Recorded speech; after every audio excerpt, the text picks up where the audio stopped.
FightMetric was born as a data company. We are the only comprehensive mixed martial arts statistics and analysis company in the world, and we're the official statistics provider to the Ultimate Fighting Championship.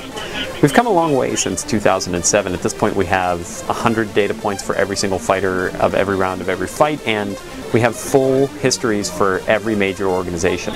But we started on pen and paper, which means that we track things like strikes, takedowns, submission attempts, and since then we've built additional capability to do things like position tracking or motion data, and now live statistics for broadcast. We still track things like strikes and takedowns, but we've layered on top of that with things like personal bests, records, and now things like speed and distance measurements.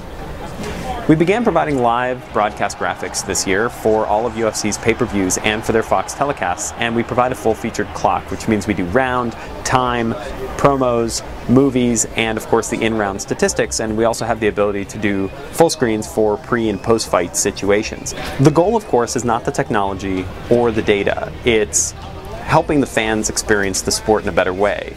In other sports, you could look at the score to find out who's winning, but in MMA, you can't do that. We have to look into our data systems and pull out key pieces of information to help lend context, answer questions like who's winning, how they're winning, and by how much. We chose VidiGo graphics for a few reasons. The first is that we needed to be able to build a context-driven control application quickly and easily.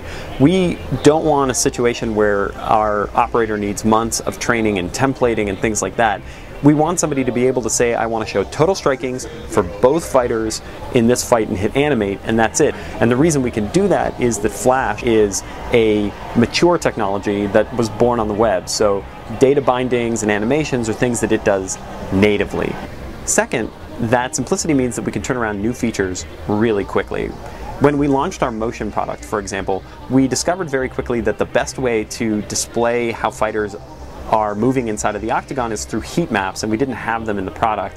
We turned to an open source library and had that inside and ready to go in about 3 or 4 days, which means that we had put an entirely new front end on a next generation statistic that had never been seen in MMA before in just a matter of days. That was the power that this platform gave us. Third, VidiGo gave us hardware advantages. The UFC does shows all over the world, so footprint matters.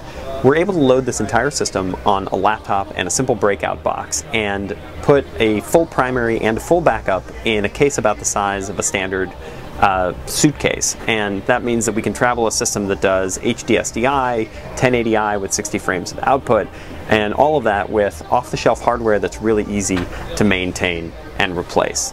I'm sure that the graphics and systems we'll deploy in the near future are going to be substantially different from the ones that we deployed today, but that doesn't intimidate us. It's not that we have a large development team ready to go, it's that we understand that our product is simple and yet extensible, and we can quickly turn around new changes. So that means that we can help support UFC as they move their broadcast forward so that their fans get the best experience possible.